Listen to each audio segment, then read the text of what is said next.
后来乡亲啊，继续来看，辉达的执行长王仁勋，什么时阵要过来台湾呢？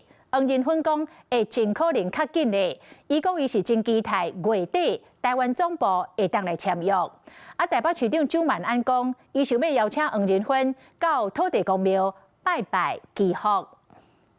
We're going to accelerate all of your Sim Center software so that we could automate our factories to build even more amazing supercomputers.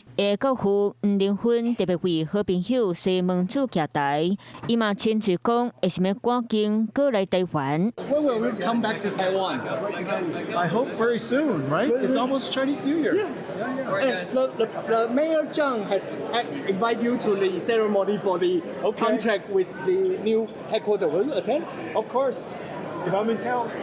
月底回台办尾家有机会看到黄仁勋亲身为台湾总部签约，台北市长蒋万安顶礼拜已经写好邀请函，副市长李树川讲，时到签约记者会想要用创意形式，会甲黄仁勋报告北树科整体规划，卖照民俗邀请伊去附近的土地公庙拜一个码头。再次邀请黄仁勋来参加我们的签约，同时也实际到 T17、18看看。走走，了解周边的环境。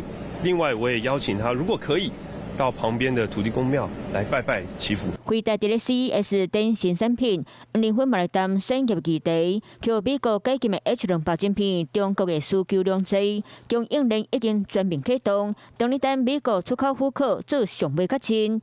黄仁勋甚至预期上先进的 Blackwell 含入品，未来伫咧适当时期有机会供应中国。针对市面严重欠费的记忆体，黄仁勋强调，辉达是全球上高买的人，会继续买上真的记忆体，唔过卖家己去工厂制作。The customers want to be able to deliver the first token and put it to work as fast as possible. Yeah. And so this is a big opportunity for Lenovo. 黄仁勋的行程真满，为联想公司徛台了后，随个赶后一场，就等伊搁一摆来台湾，带大家同齐见证咱台湾 AI 产业的全新里程碑。